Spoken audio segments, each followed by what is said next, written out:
በህይወት አንድ ጥግ።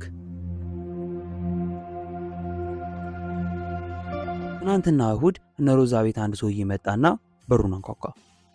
እኔ ሮዛ እና የሮዛ እናት ተመስጠን ፊልም እያየን ነበር።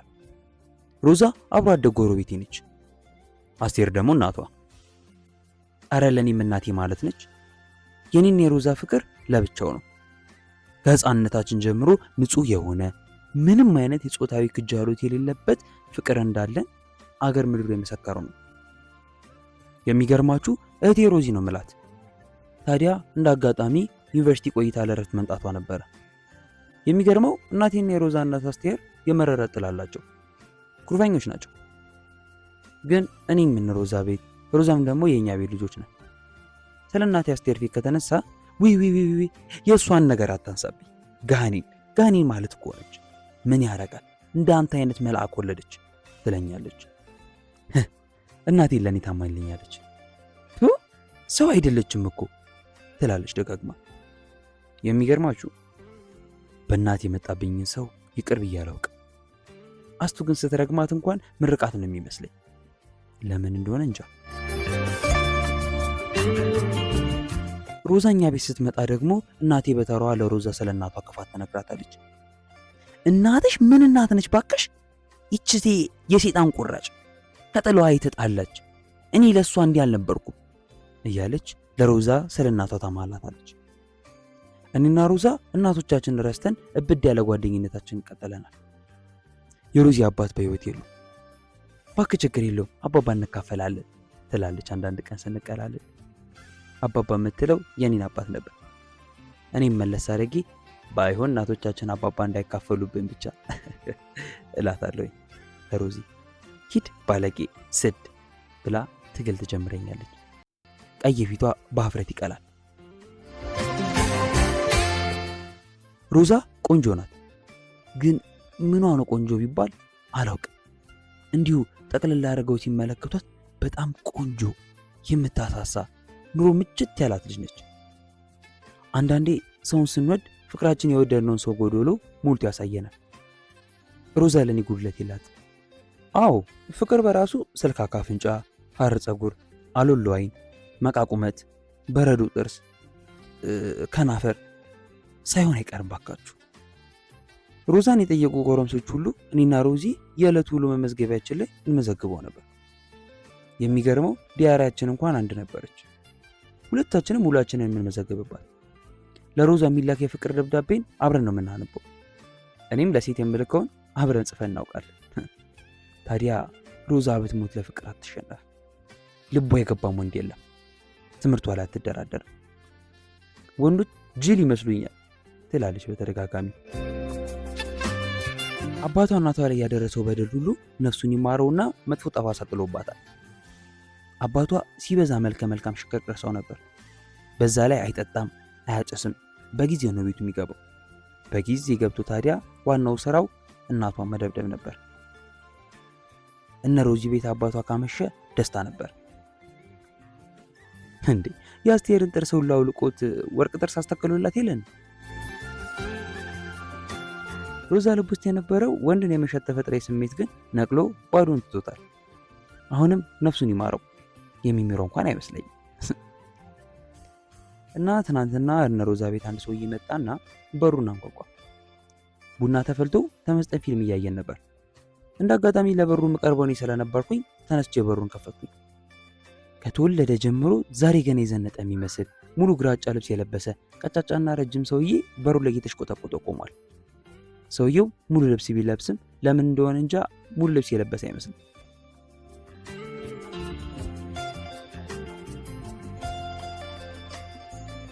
መቼም ህይወት በሰው ፊት ስታጎልህ እንኳን ሙሉ ልብስ ሙሉ ብርጌድ ይዘህ ብትመጣ እንኳን ግርማ ሞገስ የሚባል ነገር አይጠጋም።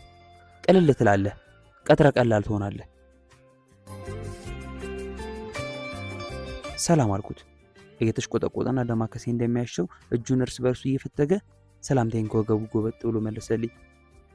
ከርዝመቱና ከእንቅስቃሴው ፍጥነት የተነሳ ለሰላምታ ከወገቡ ሲታጠፍ ከላይ ተምዘግዝጎ የመጣ የሆነ ወገቡ ላይ ተምዘግዝጎ የሚወድቅ ባህር ዛፍ ነገር ነበር የሚመስለው።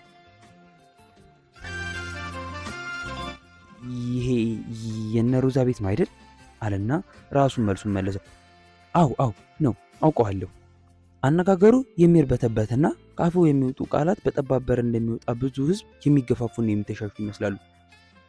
ከዛም ዝም ብዬ ሳፈጥበት የሮዛ እናት ይኖራሉ ወይም አባቱ አለና መልሶ ለራሱ አውቃለሁ አባቷ እንኳን በህይወት የሉም፣ ግን እናቷ ተርበተበተ። እናቷ አለች አልኩት።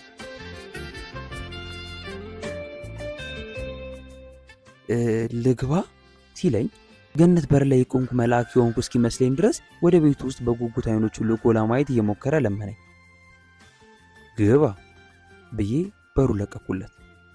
እሱም አላቅማማም ገባ። አረማመዱ የሆነ የሚጮህ አይነት ነው። የሚራመድ ሳይሆን በአንድ እግሩ ብቻ የሚዘል አይነት ከላይ ታች ያረገርጋል።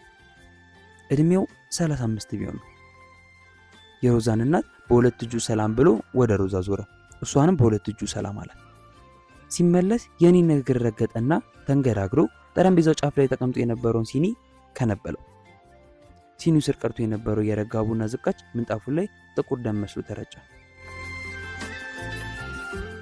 ይህ ሰው መርዶ ይዞ ነው እንደመጣው? ምን ያደናብረዋል? ካስቱ ፊት ለፊት ተቀመጠ። ሁላችንም ምን እንደሚል ለመስማት አይኑን እናየው ጀመር። ሰላም ኖት ታዲያ እትዬ አስቴር አለ። እግዚአብሔር ይመስገን ደህና ነኝ። ፊቷ ላይ የት ይሆን የሚያውቀኝ የሚል ግርታ ይታያል።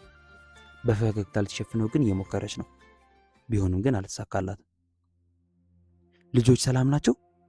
ማለቴ ልጆት? አው አንድ ልጅ ብቻ ነው ያለችት አውቃለሁ አለ። ወደ ሮዛ አይታርጎ መልሶ እየተሽቆጠቆጠ ወደሚፍተለተለው መዳፏ ቀረቀረ። ላብ ቅንድቡ ላይ ችፍፍ ብሎ በግልጽ ይታያል። ደግሞ ያጠናውን ነበር የሚናገር። ያስታውቅበታል። ላቡን በመዳፉ አንዴ ሞዠቀውና መዳፉን አይታርጎ በኮቱ እጅጌ እንደገና ግንባሩን ጠረቀው። ደህና ናት አለች አስቱ። እናም ኮስተር ብላ አየችኝ። ትከሻዬን በቀስታ ወደ ላይ ሰበኩት። ያየችኝ ማነው ማለቷ ነበር። እኔም በትከሻዬ ምላሽ መስጠቴ እንጃ እያልኳት ነበር። ለትንሽ ደቂቃ እንግዳውን ማቀርቅሮ እኛም እንግዳው ላይ አፍጥተን እንደቆየን እንግዳው ተናገረ። አንተ አብርሃም ነህ? እዚህ ጎረቤት ያለው ልጅ አይደል አለኝ። ያው ለሮዛ ወንድሟ ማለት ነህ። ለማዘርን ትቀርባለህ። ያው ልጃቸው ማለት እኮ ነህ። አው ያው ልጅ ማለት ነው አለች አስቱ። ያው የቤተሰብ ጉዳይ ስለምናወራ ላረጋግጥ ብዬ ነው አለ ወደ አስቱ በፈገግታ እየተመለከተ። ፈገግታው የእውነት ይጨንቃል። ከንፈሮቹ ወይ በደንብ አይከፈቱ ወይ አይገጠሙ፣ እንዲሁ ሄድ መለስ እያሉ ይንቀጠቀጣሉ። በማጭድ የተጋጠ የሚመስል ጢሙ ቅሪቱ አጥንታም ጉንጩ ላይ ዘርቶት በሽተኛ ያስመስሉታል። የሆነ ጥላሸት የተዘራበት አጥንታ ጉንጭ። ደግሞ እኮ ሲያደርጉ አይቶ ኦ ቅርጽ ጺሙን አሰርቶታል። አፉ በጺሙ ተከቦ ሲታይ በኮሸሽላ ዙሪያ የታጠረ የደረቀ ውሃ ጉድጓድ ይመስላል። ወቸው ጉድ! ምን ሊል ይሆን? ኧረ እኔን ጭንቅ ገደለኝ። ጉድ! የመጣሁት ሌላ የሚመጣልኝ ሰው ስለሌለ ነው። ላቀው እባላለሁ አለና ድንገት ቆሞ አስቱን እጇን ጨበጣት። እኔና ሮዛን ግን ረሳን። ያው የመጣሁት መጥቼ መናገር ስላለብኝና ሲል ስልኩ ጮኸች። ልክ እንዳይጥ ነበር ሲው እያለች የምጮኸው። ገና ሳያወጣት ስልኳ ቀላል መሆኗን አውቄለታለሁ። እጁን እስከ ክንዱ ሱሪው ኪስ ውስጥ ከተተና ዙሪያዋን በፕላስተር መቀነት የተተበተበችውን ቀይ ስልክ አወጣ። ይኸው እንዳልኳት ነች። ኧረ እንዲሁም ካልኳትም ትብሳለች። ስልኳን ከኪሱ ሲያወጣት ጩኸት ተቋረጠ። የሆነ ነገሯ ኪስ ውስጥ ስለቀረ እንደገና ኪሱን ፈትሾ ክዳኗንና ባትሯን አወጣ። ተበታትና ነበር የወጣችው። በጥንቃቄ ገጣጠመና ኮቱ ኪስ ውስጥ አስቀምጦ ወሬውን ቀጠለ። እና የመጣሁት መጥቼ እርሶን ለማግኘት ነበር። ያው አግኝቶታለሁ ብሎ ፈገግ አለ። አስቱን እንዳገኛት ለራሱ አላመነም መሰል። አዎ አግኝተኸኛል። ለመሆኑ ግን ከየት ነው ግን የመጣኸው? እንደው ዘነጋሁ መሰል አላወቅኩም አለች በጨዋነት። አይ አልዘነጉኝም፣ ድሮም እኮ አያውቁኝም አለ። አሃ እንደዛ ነው። ታዲያ እኔ እንዴት አወከኝ? አላውቁትም እኮ ያው ልተዋወቁት ነው የመጣሁት። የእውነት እልህ ነበር ያስጨረሰኝ። እጭ ወዲያ ማንድ ወግ ተናገር ማለት አምሮ ነበር። እግዚአብሔር ይለይለት። መንዛዛቱን ቀጠለው።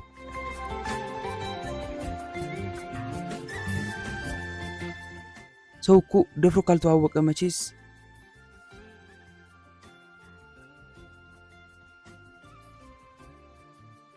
ልክ ነው አለች አስቱ።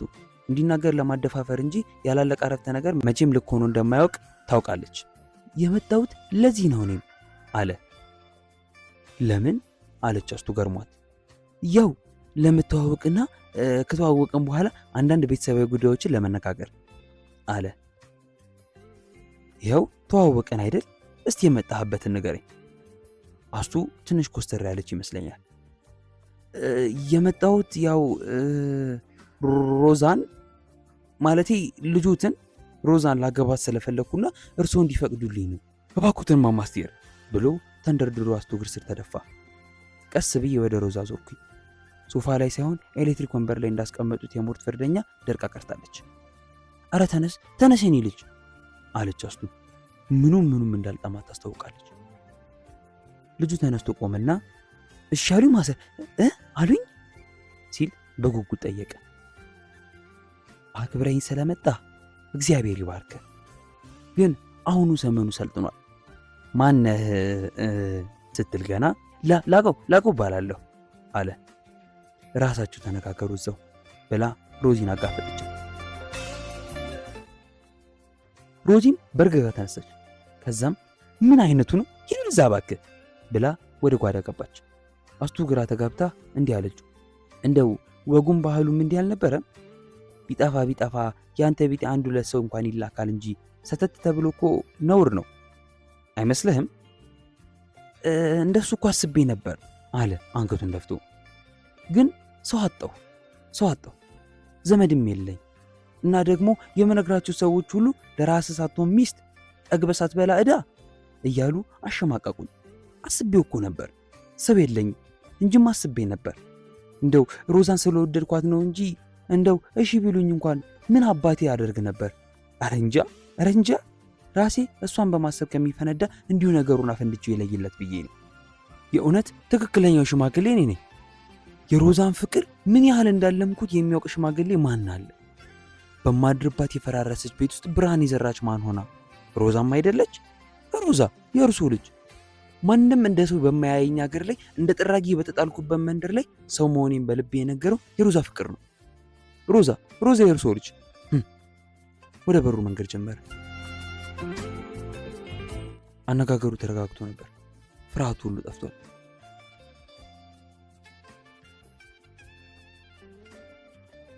መቼስ የፈጣሪ ትልቅነት ይህንን ፍቅር ሰው እንኳን ቀና ብዬ የማላይ ትንሽ ሰው ላይ ጥሎት ሰው ፊት አቆሜ። እንደው ሰው ልሁን ብዬ እንጂ እሱስ እሺ ቢሉኝ እርሶ ሮዛን የት እንደምወስዳት እንጃ። ሮዛ እኮ 4 ዓመት ከልጅነቷ ጀምሮ 12ኛ ክፍል እስክትሆን ዩኒቨርሲቲ እስክትገባ ስወዳት ከረምኩ። ባይሆን አልተማርኩም። እንደው የእግዚአብሔር ነገር እኔ ላይ ይህን ፍቅር ቢጥለው እኔው ሽማግሌ ሆንኩ። ሆድህን ሳትሞላ ይላሉ። ፍቅር ከሆድ በተረፈ ነገር ይመጣ ይመስል ይኸው ሆድ አልሞላ ብሎ መቼ ተወኝ። ለራስ ሳትሆን ይላሉ። ምንድነው እኔ ማለት? ለራስ ከሆኑ በኋላ በተረፈው ይፈቀራል እንዴ? ሆይ ጉድ! ራስን ጥሎ ነው እንጂ ከሌላው ጋር መኖር።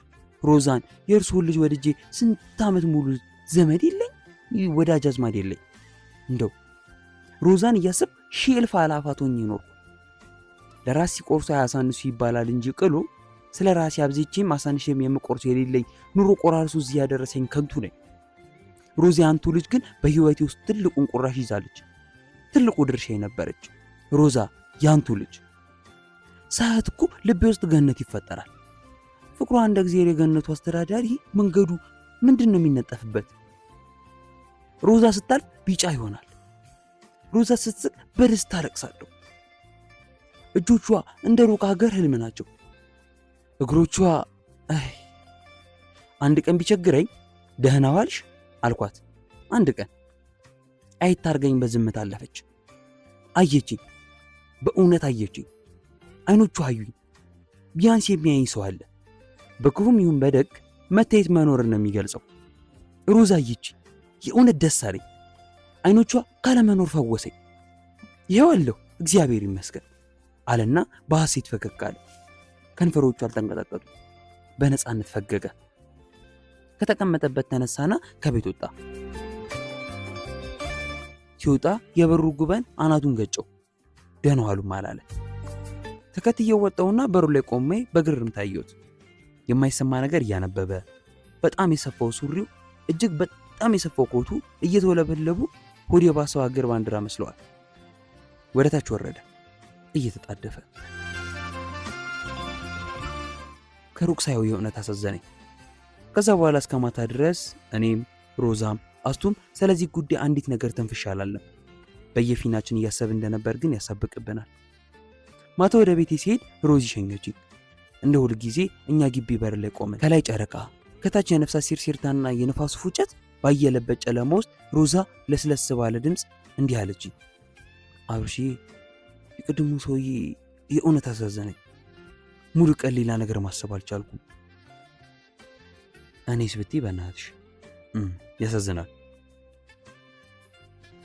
ግን እዚህ ሰፈር አይተው ታውቃለህ እንዴ አለችኝ። ኧረ እኔ እንጃ አላስተዋልኩትም አልኳት። እኔ ዛፎቹ ይንሾካሾካሉ፣ ነፍሳት ሲርሲር ጽው ጽው ይላሉ። ጨረቃ እንደ ትልቅ የቅቤ ክብክብ ወዛም ብርሃኗ በእኛ ላይ የቀለጠ ፍስስ ይላል። የጨለማ ድርቀቱ እያረሰረሰን፣ ብርዱም እየቀጠረብን ምሽቱ በረታ። ሰማኝማ ቁመቱ ደግሞ ሲያምር አለች ሮዛ ልስልስ ባለ እንደ ጨረቃ በሚቀልጥ ድምፅ።